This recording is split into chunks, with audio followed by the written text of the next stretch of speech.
Hello and welcome to TalksOnLaw. I'm Joel Cohen.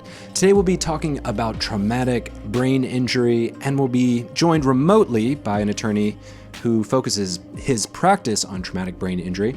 Ken Kolpan is an attorney in Massachusetts. Ken, welcome to TalksOnLaw. Thank you, Joel. And Ken, why don't we jump right in? What does traumatic brain injury mean? Is there a special legal definition? Well, trauma, what's interesting about traumatic brain injury, it could be trauma to the skull, to the face, resulting in a jarring of the brain, but it doesn't have to be. If one understands the anatomy of the brain, and the brain is sort of a gelatin-like substance sitting in a container that has sharp edges, that if it's like gelatin, if you shake the head, then the brain moves back and forth and is subject to forces in all different directions and can be torn or sheared by sharp parts of the internal skull.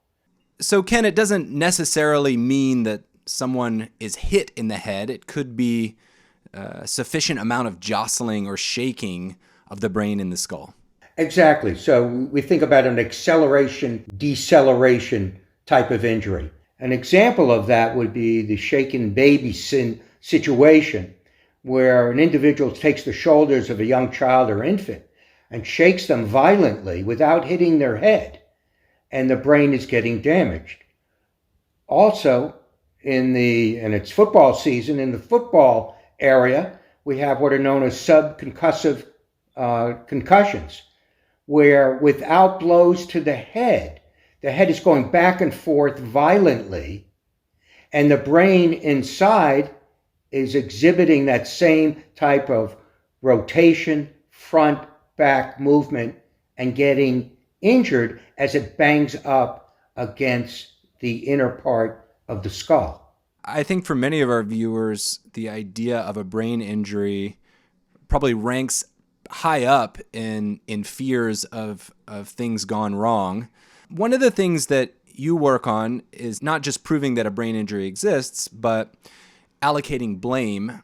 Generally speaking, what are we talking about in terms of how does one demonstrate liability for a traumatic brain injury?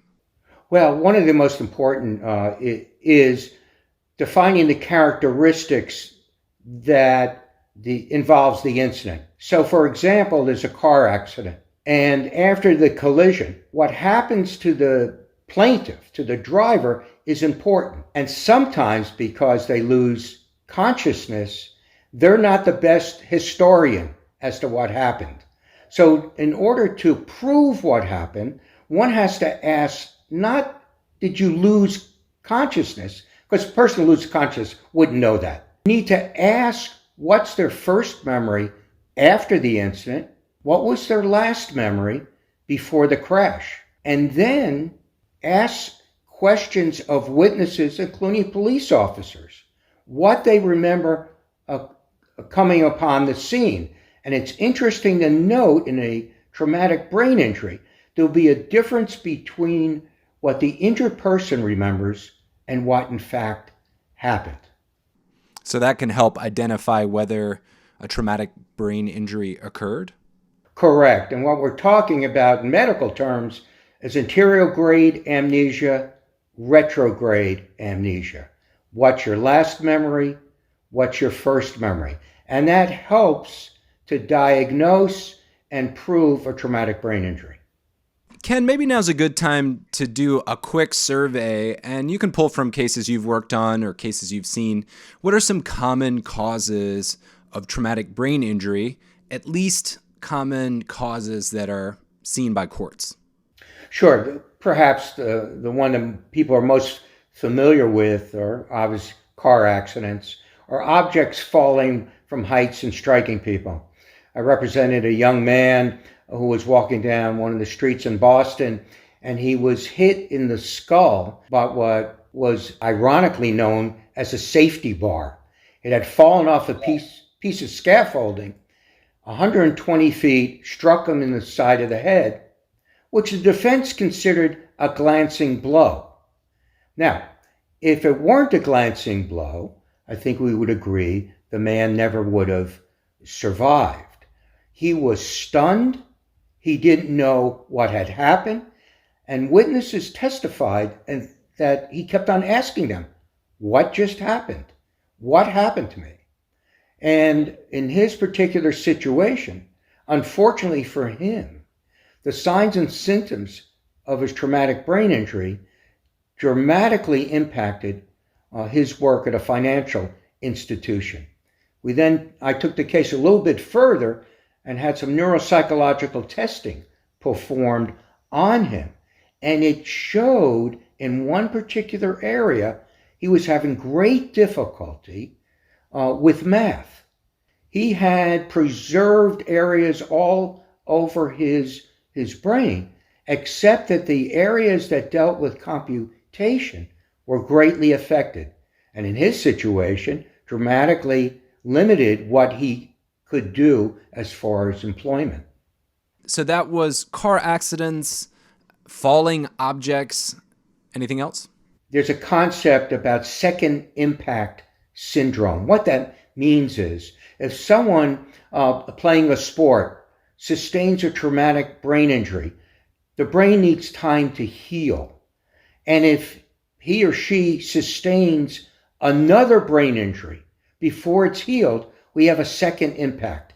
And it's not just that the brain injury is 2 times as worse, it's exponentially worse. And so when we look at athletic cases, look at what we call return to play guidelines. Was the injured athlete evaluated properly on the sideline? Did they follow the protocols? Did they pull him or her off into the medical tent?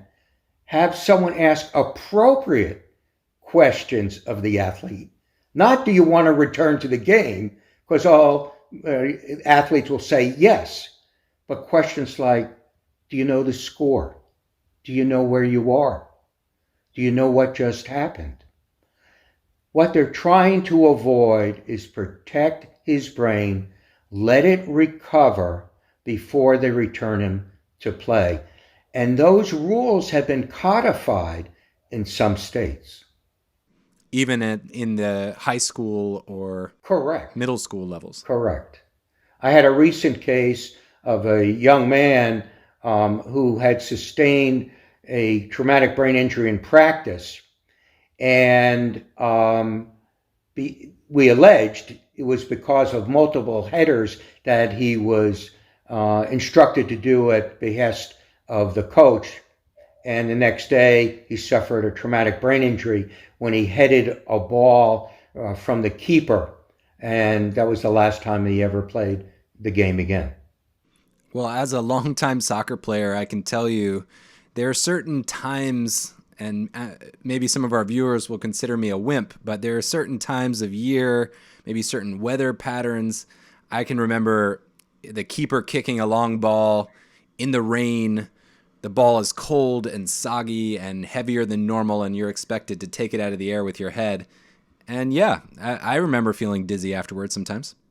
Well, I do too, and I played in high school as well, quite a few years older than you are. But what I think we've learned now is that ball is traveling pretty fast, the forces are pretty strong. Even with proper technique, if that's done repeatedly, we're going to get the jostling of the brain inside.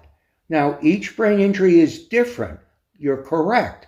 In part because of the person's makeup, their personality, their comorbidities that they bring, let's say, to the game, the strength of their neck, what exercise they've done for that. And there's actually research comparing female soccer players to male soccer players, and female soccer players disproportionately sustain concussions in soccer when compared to males.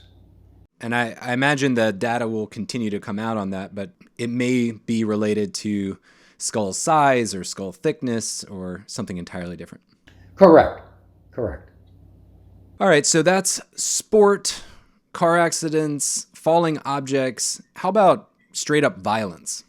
Sure. And when we think about that, we're talking about victims of violent crime. The one I'm thinking about is a negligent security case involving a client of mine who was assaulted in a condominium where he resided, and he was struck by a fellow renter in the condominium association. The man sustained a very severe brain injury because the assailant took a metal bat to him.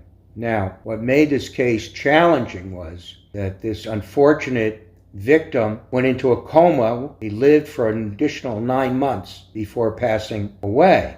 Now, what's the negligence? What's the liability, especially where you no longer have the victim to testify to whatever memories he might have before or after? The theory in the case, and it resolved because of this, was the condominiums association's failure to notify and warn the 600 owners and renters that an individual had moved into the community that they were aware of was a recently released felon and a level 3 sex offender. The defendant was not the perpetrator of the crime, but the condo association itself. Yeah, the case was brought against the condo association, its board, and in our state it's known as a trust, and you bring it against the trustees, who are not individually liable for it, and they carry insurance for that. I think your viewers might be interested to know that in many cases, particularly negligent security cases, you don't bring the case against the perpetrator, against the criminal defendant, unless he or she has significant or sufficient assets. So we look for a third party in negligent security cases. Were the locks broken? Did they fail to maintain the place? Knowing that there's a danger, did they fail to inform renters or owners? And again, partly because it's not every perpetrator who also has deep pockets to pay for these, what can be extremely high costs. That's correct. And I was involved in, represented one of the families whose father and husband was allegedly shot by Aaron Hernandez, the former patriot. And there are certain situations where you sue the perpetrator directly, but what you're seeking is compensation, the purpose of which is to provide the victim with appropriate treatment, to compensate him or her for their future losses. So you want to identify the appropriate defendant against whom you can prove the case, who has sufficient assets and or insurance to cover the claim.